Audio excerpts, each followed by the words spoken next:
اعوذ باللہ من الشیطان الرجیم بسم اللہ الرحمن الرحیم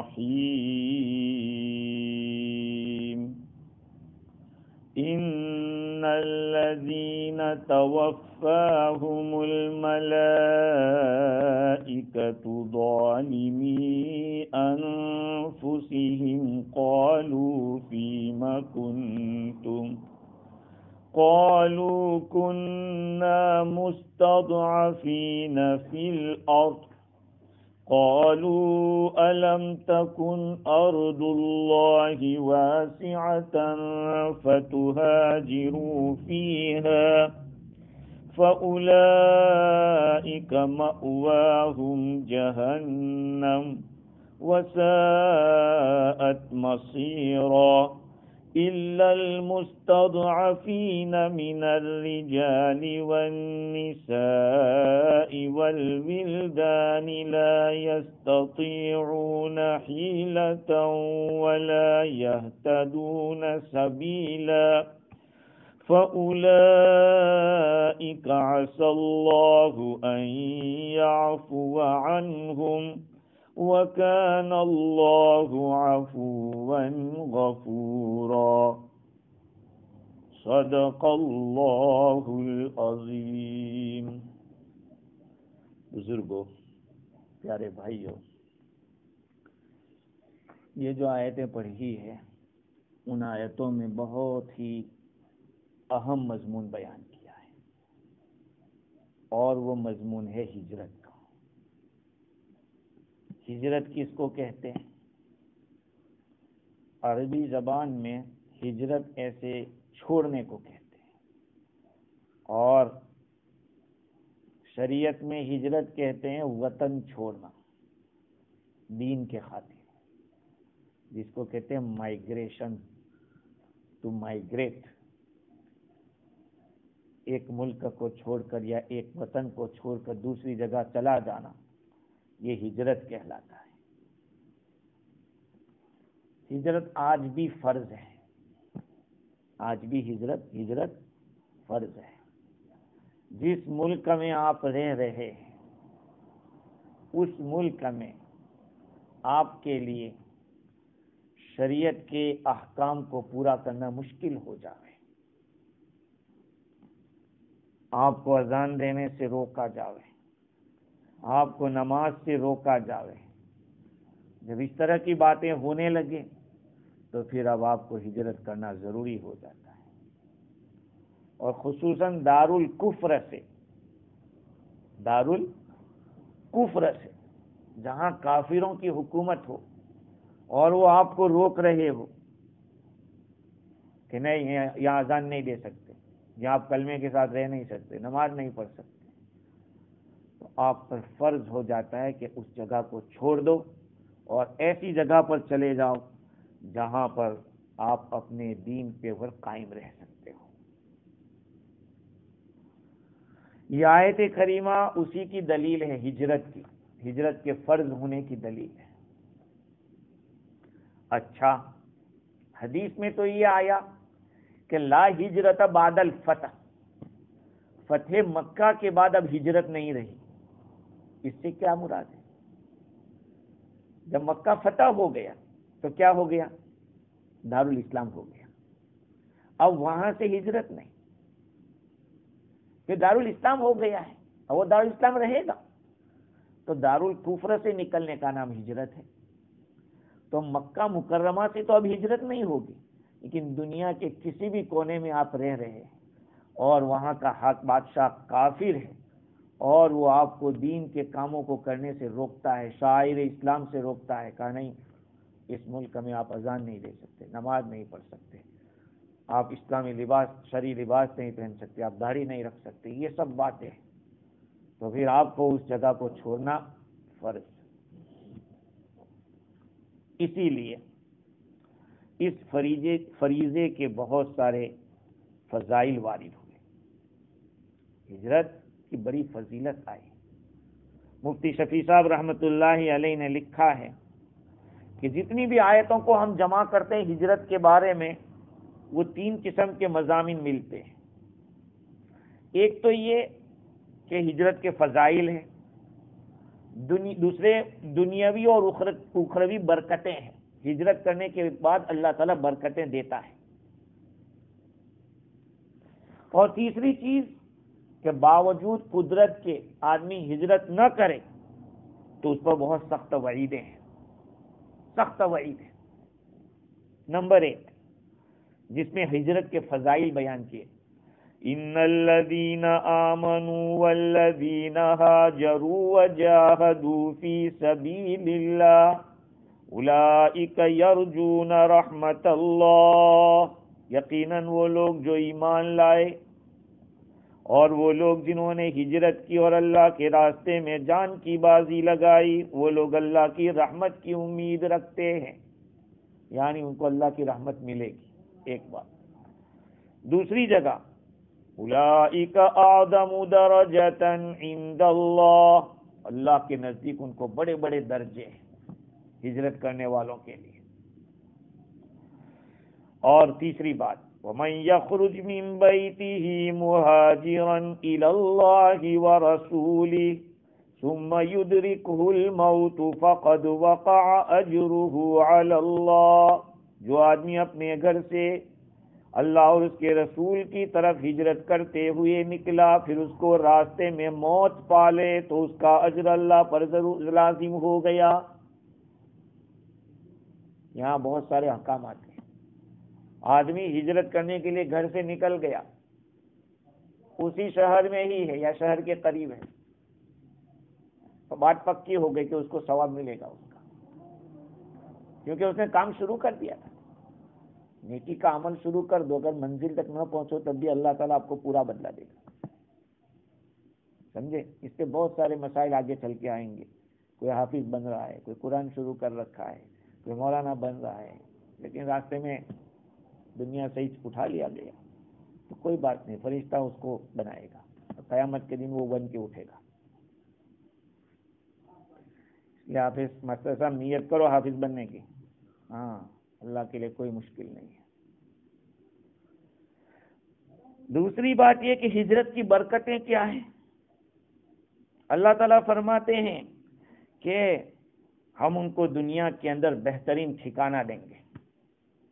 لَنُبَوِّئَنَّهُمْ فِي الدُّنْيَا حَسَنَةً، دنیا میں ان کو بہترین ٹھکانہ، اچھی زندگی ملے گی. اور آخرت کا بدلہ تو بہت بڑا ہے. یہ برکتیں. اور دوسرا فائدہ، دوسری برکت کہا کہ جو آدمی اللہ کے راستے میں ہجرت کرتا ہے تو زمین میں اس کے لیے بہت ساری چیزیں ملتی ہیں.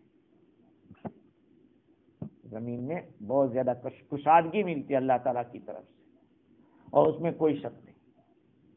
ہاں اگر دنیاوی غرض سے بھی جو ہجرت کرے گا اللہ تعالیٰ اس کو وسعت کے ساتھ رزق عطا فرمائے. سافروا تستغنوا، سفر کرو مالدار ہو جاؤ گے. حضور اکرم صلی اللہ علیہ وسلم سے پہلے جو انبیاء کرام علیہ السلام گزرے ہیں انہوں نے بھی ہجرتیں کی. سیدنا ابراہیم علیہ السلام نے ہجرت کی عراق سے، کدھر؟ شام. اور شام کیسی جگہ؟ بڑی برکتوں والی جگہ، قرآن میں ان کے بارے میں برکتوں والی جگہ. حضرت موسیٰ علیہ السلام نے ہجرت کی مصر سے، کہاں پہنچے؟ شام پہنچے، وہ بھی برکت والی جگہ. اور مصر ان کو بھی پھر دوبارہ مل گیا، مصر بھی ملا. نبی اکرم صلی اللہ علیہ وسلم نے ہجرت فرمائی، کہاں سے؟ مکہ مکرمہ سے. کہاں کی طرف؟ مدینہ منورہ کی طرف. مدینہ منورہ میں تو برکتیں ملی ہی ملی، مکہ بھی پھر مل گیا. تو ہجرت کے اندر اللہ تعالیٰ نے، ہمارے جماعت کے ساتھی کہتے ہیں ہجرت اور نصرت، تو ہجرت وہی ہے جگہ چھوڑ کے جانا. ہاں حقیقی ہجرت تو یہ ہے کہ دار الکفر سے دار الاسلام کی طرف، دار الکفر سے ایسی جگہ جہاں آپ اپنے ایمان کو اور عمل کو کر سکتے ہو. خیر اللہ تعالیٰ نے ان آیات کے اندر ہجرت کے بارے میں کچھ احکام بیان کیے ہیں، ترجمہ سنیے. ان الذین توفاہم الملائکۃ ظالمی انفسہم، یقیناً وہ لوگ جن کو فرشتے موت دیتے ہیں اس حال میں کہ وہ لوگ اپنے آپ پر ظلم کرنے والے ہوں. قالوا فیم کنتم، تو فرشتے ان سے کہتے ہیں کہ تم کس چیز میں تھے، کون سے گروپ میں تھے، حضور کے فیور میں تھے یا خلاف تھے، حضور کے دشمنوں میں تھے.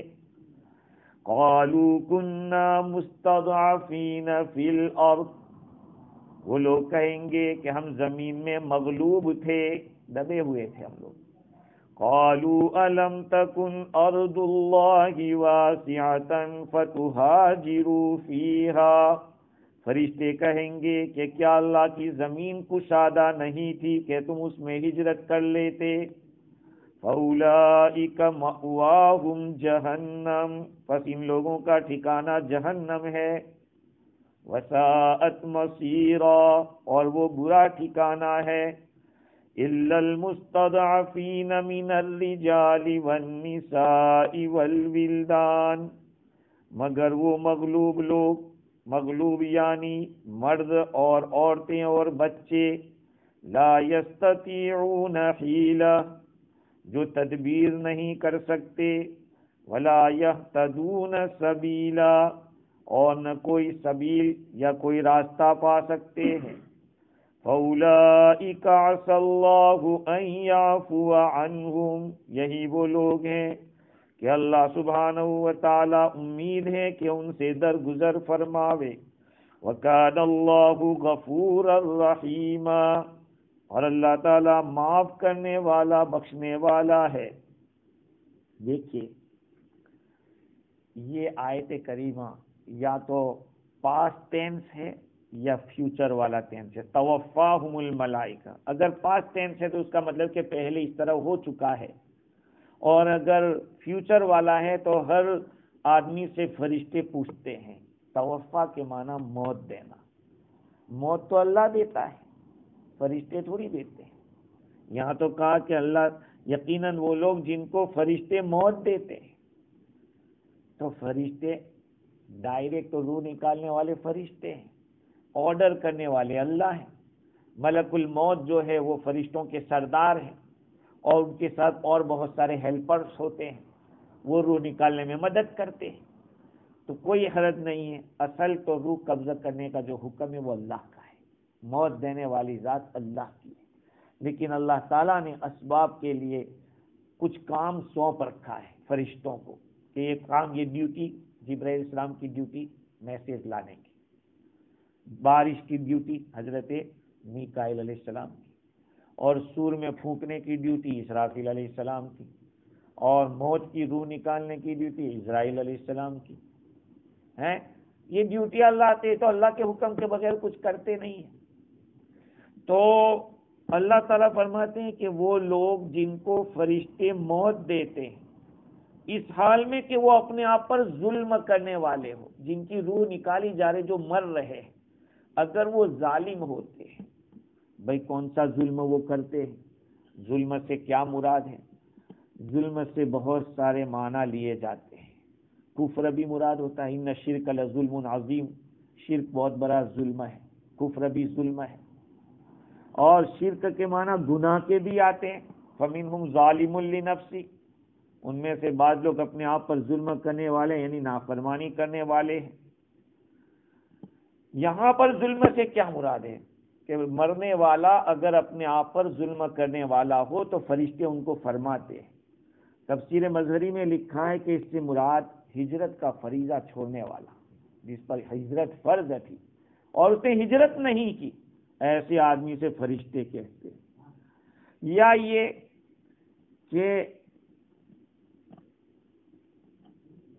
گناہ کا ارتکاب کرنے والے، کافروں کی موافقت کرتے ہوئے، کافروں کی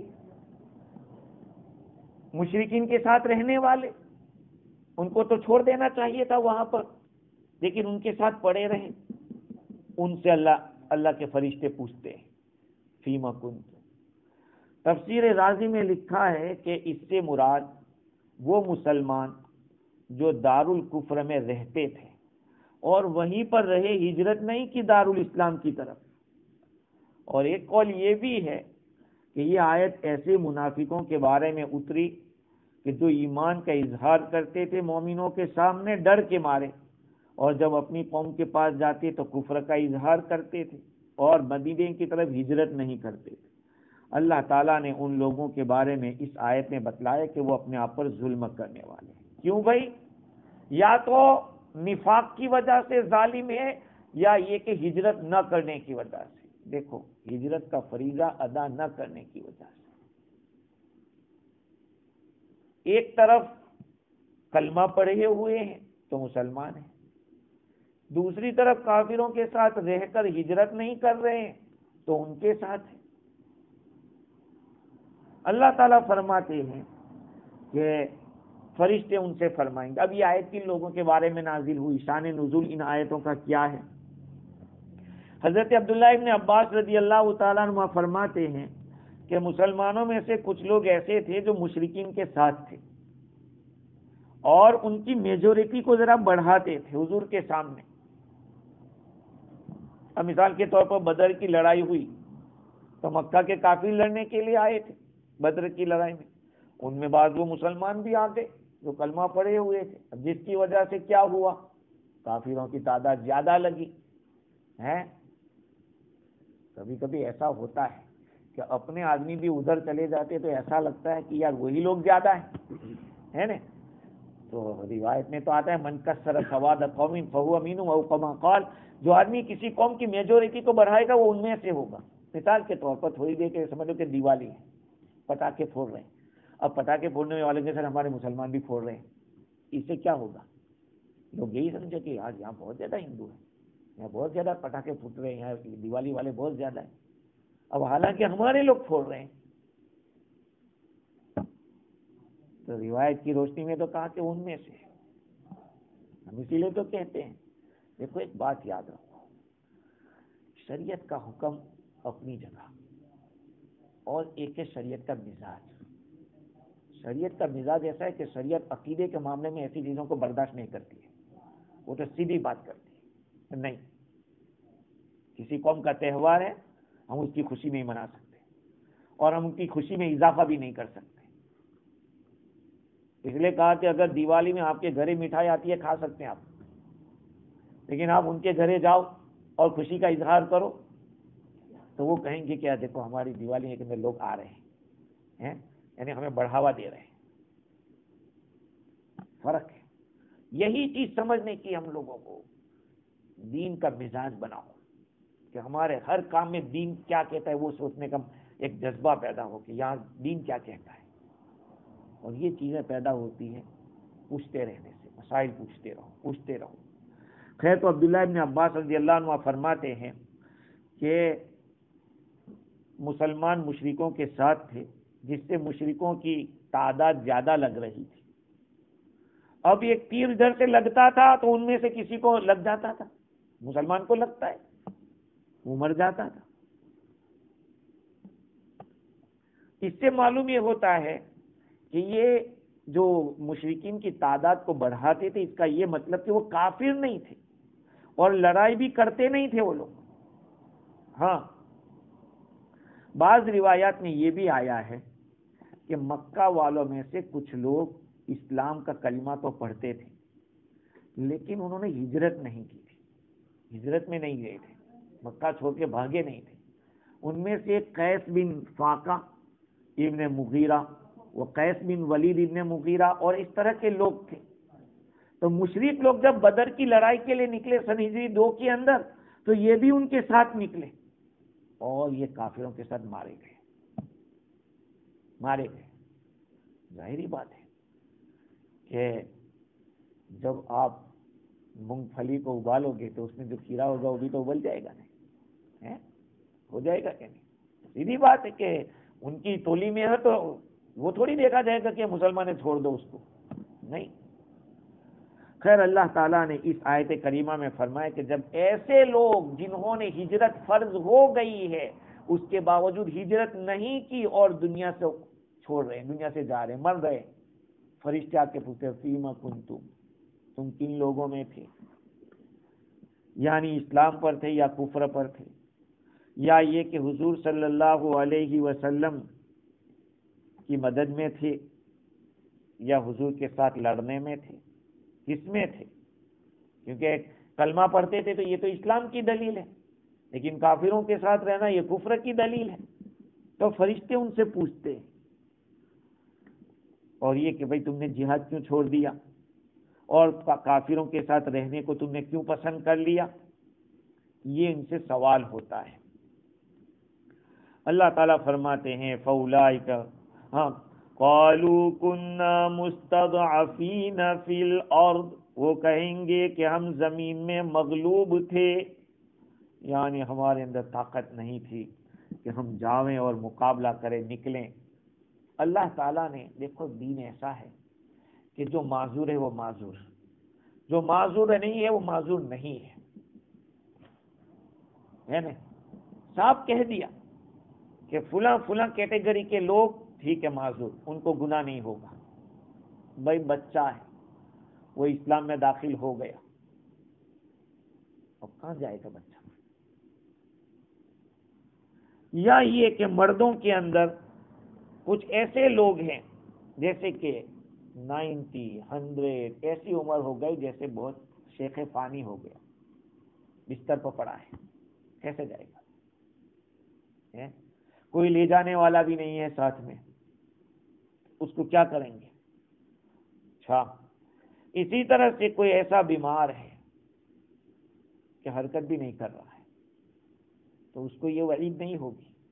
کوئی اپاہج ہے کہ سفر نہیں کر سکتا، نہ چل کر بھی نہیں کر سکتا اور سواری پر بھی قدرت نہیں ہے، یا کوئی آدمی ایسا ہے جو بچے والا ہے کہ اگر وہ جائے گا ہجرت کر کے چھوڑ کے چلا جائے گا تو پھر ان بچوں کو ساتھ میں نہیں لے جا سکے گا، اور ان بچوں پر خطرہ ہے کہ دشمن ان کو مار نہ ڈالے، یہ ضائع نہ ہو جائیں، کھائیں گے پیئیں گے کیا، میں ہی کما کے کھلا رہا ہوں۔ اس طرح سے آدمی کو کبھی ایسی حالت ہو جائے تو اس کے جانے سے پوری فیملی برباد ہو جائے گی، تو یہ آدمی معذور سمجھا جائے گا۔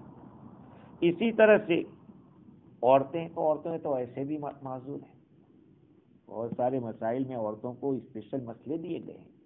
مزدلفہ کے اندر رات کو 12 بجے کے بعد اگر عورتیں حالانکہ مزدلفہ کے اندر حج کے زمانے میں رات رکنا اور صبح قیام کرنا واجب ہے مزدلفہ میں عرفات سے آ کر، لیکن عورتوں کے لیے کہا، معذوروں کے لیے کہا کہ رات کو 12 بجے وہ نکلیں تو جا سکتے ہیں۔ تو عورتوں کو تو مطلق کہا ہے، وہ یہ نہیں کہیں گے کہ جوان ہے اس لیے وہ معذور نہیں، عورتوں کے لیے مستقل مسئلہ ہے یہ۔ اسی طرح سے بچوں کے لیے، بچے بھی اس کے اندر داخل ہیں جو تدبیر نہ کر سکتے ہو۔ ہاں اگر بچہ ایسا جیسے کہ 14-15 سال کا ہو گیا ہے، باہوش ہے اور سمجھدار ہے، سب چیزیں کچھ کر سکتا ہے، تو پھر یہ معذور کی کیٹیگری میں نہیں آئے گا۔ ہاں بچہ تو اگر چھوٹا بچہ ہے تو وہ تو ایسے ہی داخل ہے اس کے اندر، معذوروں کے اندر۔ اللہ تعالیٰ یہ بتلانا چاہتے ہیں کہ یہ ہجرت ایسی ہے کہ بہت ہی اہم فریضہ ہے، اس کے اندر کسی کو معذور نہیں سمجھا جائے گا، جن لوگوں کا نام لیا گیا وہی معذور ہے۔ إِلَّا الْمُسْتَضْعَفِينَ مِنَ الرِّجَالِ وَالنِّسَاءِ وَالْوِلْدَانِ، مگر وہ مجبور لوگ یعنی مرد اور عورتیں اور بچے، لا يستطيعون حیلة ولا يهتدون سبیلا، جو نہ کوئی تدبیر کر سکتے ہیں اور نہ کوئی راستہ پا سکتے ہیں۔ دیکھو یہاں پر اللہ تعالیٰ نے غلام کا تذکرہ نہیں کیا، سمجھے؟ غلام کو معذور نہیں کہا کہ غلام نہیں جائے گا تو چلے گا، کیوں ایسا؟ غلام اگر اسلام میں داخل ہو گیا ہے اور وہ ہجرت کر کے اگر چلا جائے تو اچھا ہے، نہیں جائے گا تو وہ گنہگار ہوگا۔ آپ کہیں گے کہ اس کے مالک کا حق ہے، مالک کے پاس رہنا ہے، بات صحیح ہے، لیکن یہاں مسئلہ کس کا ہے پتہ ہے؟ فریضے کا ہے۔ یاد رکھو فرض ہوتا ہے جو فرض، اس فرض کے اندر بندے کو کوئی رکاوٹ کی اجازت نہیں ہے۔ آپ کی بیوی ہے، اگر رمضان کے بعد وہ نفل روزہ رکھنا چاہتی ہے تو کیا کرنا پڑے گا؟ شوہر سے پوچھنا پڑے گا، اجازت لینی پڑے گی۔ لیکن رمضان کا مہینہ ہے اور وہ روزہ رکھنا چاہتی ہے تو کوئی اجازت نہیں، بغیر اجازت کے اس کو رکھنا پڑے گا۔ شوہر کا حق ہے بازو پر رہنے دیں۔ یہ اللہ کا فرض سامنے آ رہا ہے تو اللہ کے فرض کے سامنے بندے کا فرض کوئی حیثیت نہیں رکھے گا، ہے کہ آدمی نماز پڑھ رہا ہے، نفل نماز پڑھ رہے ہیں، ماں نے بلا لیا، نماز چھوڑ دے، ماں ہے، فرض ہے، وہ یہ نفل ہے، اس کو چھوڑ کے جا، لیکن فرض نماز پڑھ رہا ہے تو پوری کر لے، اللہ کا فرض ہے۔ سمجھ رہے بات؟ تو یہاں غلام کو معذور نہیں قرار دیا کہ غلام ہوگا تو وہ نہ جائے گا تو چلے گا، نہیں۔ احادیث شریفہ میں غلام کے بارے میں مستقل احکام آئے۔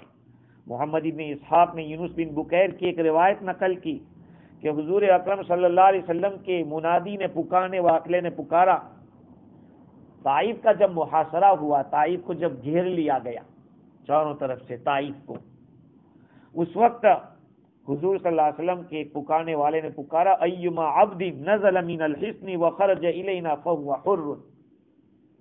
جو قلعہ ہے، قلعہ جانتے ہو، وہ بلڈنگ جس کے اندر لوگ یہ حفاظت میں چلے جاتے ہیں جنگ کے موقع پر، اپنی حفاظت کے، اپنی قوم کی حفاظت کے لیے جو ایک مضبوط جگہ بنائی جاتی ہے جس میں لوگ بند ہو جاتے ہیں، کیا کہتے ہیں انگلش میں؟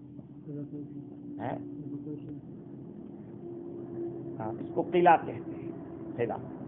تو کہا کہ طائف کے قلعے کو بند کر دیا تھا اور مسلمانوں نے اس کو گھیر لیا تھا۔ حضور اکرم صلی اللہ علیہ وسلم نے اعلان کروایا کہ جو کوئی بھی غلام اس قلعے سے نکل آئے گا اور ہمارے پاس آ جائے گا وہ آزاد ہے۔ دیکھو، اس قلعے کو اگر فتح کر لیں گے تو جتنے آئیں گے وہ کیا بنیں گے؟ غلام بنیں گے، غلام بنیں گے۔ لیکن اللہ کے نبی نے کتنی ہوشیاری کی بات کی، بھائی اس میں سے جو غلام نکلے گا اور ہمارے پاس آ جائے گا وہ آزاد ہے۔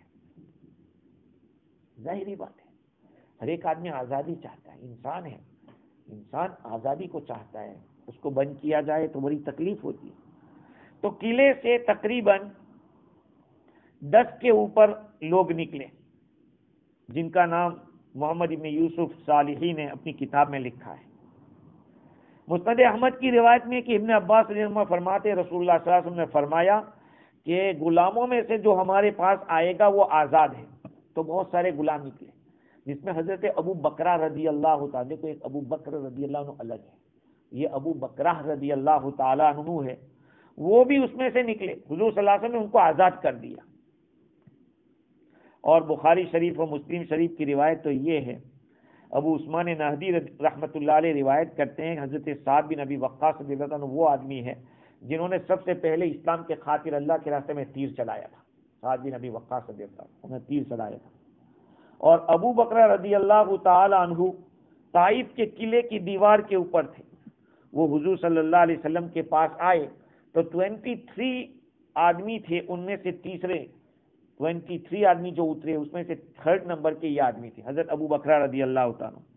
طائف والوں پر بہت بھاری گزرائی، یہ جب نکل گئے انہوں نے اپنے غلاموں کے اوپر بڑا غصہ آیا، حضور صلی اللہ علیہ وسلم نے سب کو آزاد کر دیا، جاؤ تم آزاد ہو۔ حضور صلی اللہ علیہ وسلم نے ہر آدمی جو جتنے صحابہ تھے ان صحابہ میں سے ہر ایک کو ایک ایک آدمی دے دیا، یہ تمہارا بھائی، یہ تمہارا بھائی، یہ تمہارا بھائی، تم اس کے ساتھ رہنا، تم ان کے ساتھ رہنا، ان کے اس طرح سے تقسیم کر دیا۔ اس سے کیا ہے، ایک دوسرے کی مدد ہو جاتی ہے۔ ارے ان کو بھی آدمی کی ضرورت پڑے گی کچھ نہ کچھ کام کرنے کے لیے، آدمی جو آئے گا اس کو کھانے پینے کی ضرورت پڑے گی، تو ایک دوسرے کو ہیلپ ہو جائے گی۔ یہ طریقہ ہے، اس طرح سے کام چلتا ہے۔ حضور صلی اللہ علیہ وسلم نے یہ چیزیں بتلائی ہے کہ امت میں کس طرح سے آپ کام کر سکتے ہیں، تو اس طرح سے تقسیم کر دیا۔ اور حضور نے یہ بھی حکم دیا کہ دیکھو ان کا خرچہ اٹھانا، کھانا پینا جو کچھ بھی رہنا کرنا اس کا خرچہ تم اٹھانا. دوسری بات یہ کہ ان کو سوار بھی کرنا، اپنے ساتھ سواری پہ سوار کر دینا، اور ان کو قرآن سکھانا.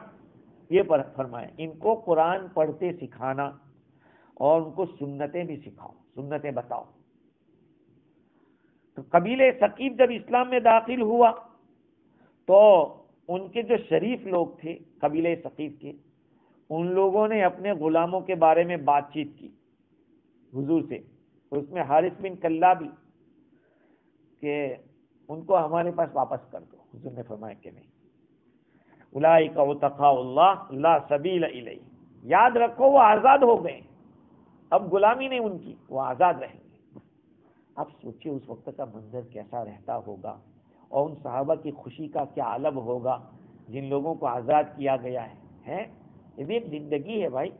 اگر خدا نہ کرے، اللہ نہ کرے، اللہ نہ کرے، کوئی آدمی جیل میں چلا جاتا ہے اور اس کو جب آزادی ملتی ہے تو اس کو کتنی خوشی ہوتی ہے کہ یار ایک بوال سے نکلا مصیبت. ایک غلامی بھی بہت بڑی یہ ہے، مصیبت ہے. خیر، تو اللہ کے رسول صلی اللہ علیہ وسلم نے غلاموں کو معذور نہیں قرار دیا بلکہ غلاموں کی آزاد کرنے کو کہا. تو اس آیت کریمہ میں اللہ تعالیٰ فرماتے ہیں کہ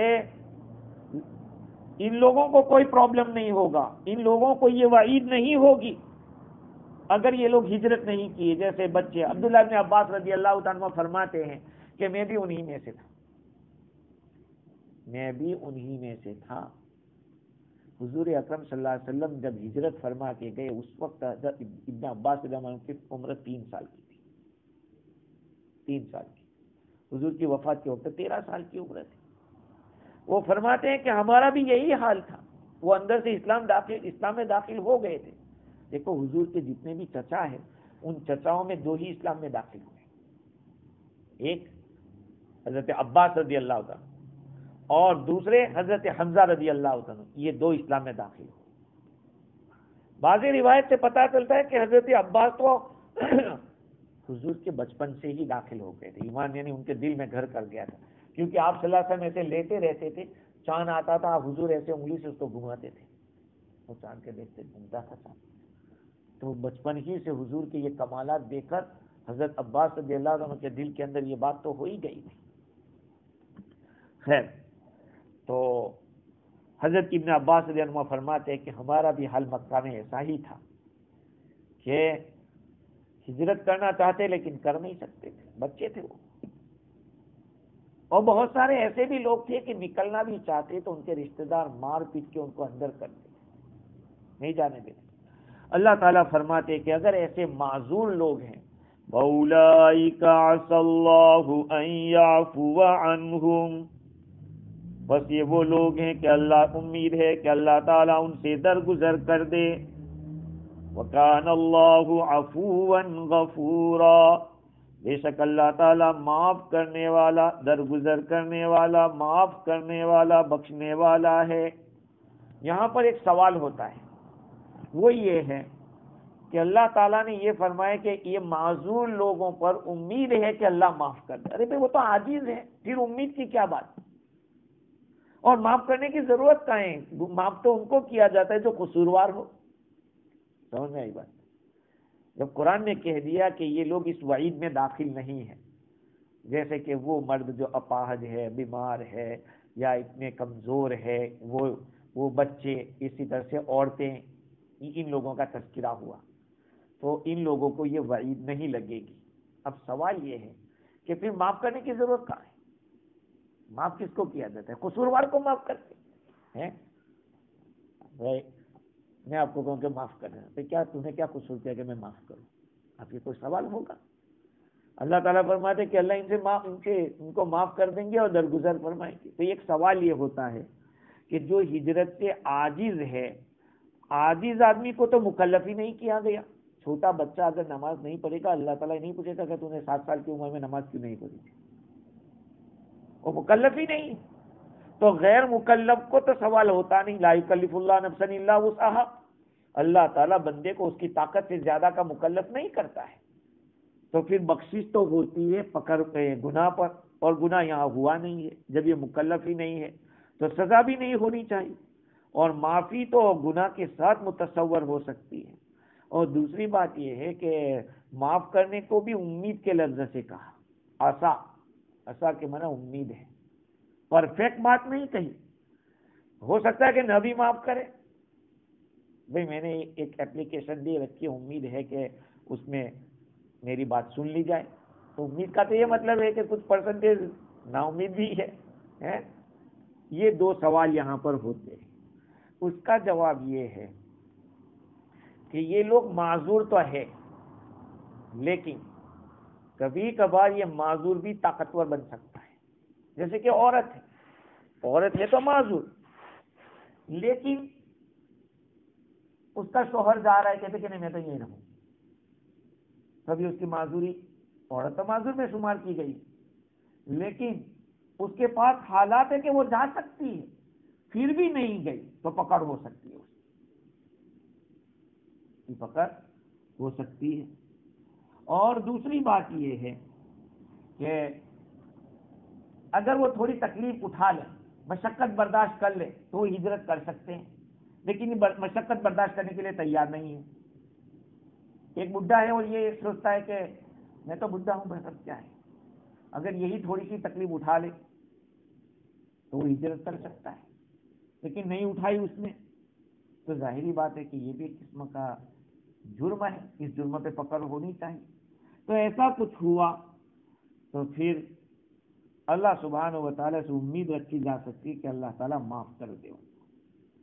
دیکھو، وطن چھوڑ کر جانا نفس پر بڑا بھاری ہوتا ہے.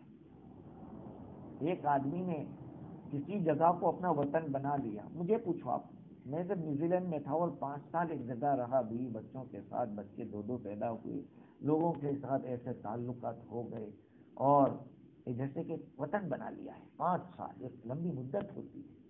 اب اس کو کہا جائے کہ نکلو یہاں سے. جیسے ہم ٹیچر لوگ یہاں نوکری کرتے ہیں، بیچارے ایک جگہ 5 سال پڑھا لیا، 10 سال پڑھا، کہتے نہیں اب تمہارا ٹرانسفر ہو رہا ہے. اس کو بڑے کھلتا ہے کیونکہ اب دل لگ گیا ہے. انسان ایسے مانوس ہے، وہ کسی جگہ کے اوپر کچھ مدت رہ جاتا ہے تو اس کا دل وہاں لگ جاتا ہے. ہاں، یہ الگ بات ہے کہ آدمی اپنی ترقی کے لیے، اپنے گھر والوں کی ترقی کے لیے یہ قربانی دے دے کہ جس جگہ کو وطن بنا دیا اب آگے اس سے زیادہ اچھی جگہ تلاش کرتا ہے. تو وہ تو انسان کی ایک لالچ ہے اور انسان کے حرص ہے کہ کچھ تو ہونا چاہیے، تو وہ تو کرے، وہ الگ بات ہے. لیکن جب ایک آدمی کسی جگہ سے بالکل یہ طے کر چکا ہے کہ اب یہ میری منزل ہے، یہیں رکوں گا، یہیں رہوں گا، ایسے آدمی کو اس جگہ سے نکالنا، تو ہجرت کا کام اس لحاظ سے مشقت والا اور نفس کے اوپر ایک بھاری کام. آدمی یہ سوچتا ہے کہ یار نہیں ہو سکتا، اس کو تو، اس وطن کو تو ہم چھوڑ ہی نہیں سکتے. اس لیے یہ سوچنے کی وجہ سے دل کے اندر کچھ آیا ہے کہ یہ بھی، اس کی بھی معافی کی ضرورت ہے. تو اللہ تعالیٰ فرماتے ہیں عسى اللہ ان يعفو عنہ وكان اللہ عفوا غفورا. اور وہ سوال کہ اللہ تعالیٰ نے اس کو عفو کے لفظ کے ساتھ ذکر کیا کہ اللہ معاف کر دے گا. ہاں، تو یہ کیوں امید کے لفظ سے کیوں بیان کیا؟ اس کا جواب یہ کہ ہجرت کو چھوڑ دینا، ہجرت نہ کرنا ایک ایسا حکم ہے جس میں تنگی ہے. یعنی یہ کہ کرو گے تو چلے گا، نہیں کرو گے تب بھی کوئی بات نہیں. یہ بتلانا ہے کہ نہیں، یہ ہجرت کا معاملہ یہ مت سمجھنا کہ اس کے اندر ساری گنجائش ہے. نہیں، تھوڑا تنگ مسئلہ ہے، اس پہ صرف کرنا ہی پڑے گا. اور یہ کہ نہیں کہ معاف ایسے ہی ہو جائے گا. امید رکھو کہ معاف ہو جاوے، نہ بھی ہو. سمجھے؟ تو ہجرت کے واقعے کو، معاملے کو، ہجرت کے حکم کو ایک امر مضیق ہے، لا توسعۃ فی، اس میں گنجائش نہیں ہے کہ کر لو گے تب بھی چلے گا، نہیں کرو گے تب بھی. یہ بتلانا ہے، اس لیے کہا کہ امید ہے کہ معاف کر دے. اور آگے صفت لائے وکان اللہ عفوا غفورا، اللہ تعالیٰ درگزر کرنے والا، بخشنے والا ہے. اس آیت سے علماء کرام نے استدلال کیا، دلیل پکڑی اس بات کے اوپر کہ کبھی کبھی اللہ تعالیٰ بندے کو توبہ سے پہلے بھی معاف کر دیتا ہے، کیونکہ اس کی تو عادت ہی معاف کرنے کی، درگزر کرنے کی. ہاں، اگر بندے سے کوئی گناہ نہیں بھی ہوا تب بھی اللہ سبحانہ و تعالیٰ ایسے اس کی عادت تو درگزر کرنے مغفرت کرنے کی ہے، تو توبہ سے پہلے بھی اللہ معاف کر سکتا ہے، اور گناہ کر لیا اور توبہ کر لیا تب بھی اللہ، اس لیے کہ اس کی عادت ہے عفو و درگزر اور معاف کرنے کی۔ آگے کی آیت کے اندر جس بات کو بیان کیا گیا ہے وہ یہ ہے کہ آدمی ہجرت کرنے کے لیے نکلا اور راستے میں گزر گیا، تو پھر کیا کریں؟ ایک صحابی کا ایسا ہوا کہ اپنے گھر والوں کو کہا کہ مجھے بھی ہجرت کرنا ہے کسی بھی طرح، بیمار بہت تھے، اب لے کے گئے اور مسجد عائشہ تنیم جس کو کہتے ہیں، جہاں سے عمرہ باندھا، عمرے کا احرام باندھتے ہیں، وہیں پہ جا کے گزر گئے۔ اب کیا ہوا؟ کافروں نے کہا کہ دیکھو جو طلب کرتا رہا وہ اس کو نہیں ملا۔ انشاءاللہ اس کے اوپر آئندہ گفتگو کریں گے۔ اللہ تعالیٰ مجھے بھی اور آپ کو بھی دین کی صحیح سمجھ عطا فرماوے، مرتے دم تک قرآن مجید کے ساتھ وابستہ رکھے۔ وآخر دعوانا الحمدللہ رب العالمین۔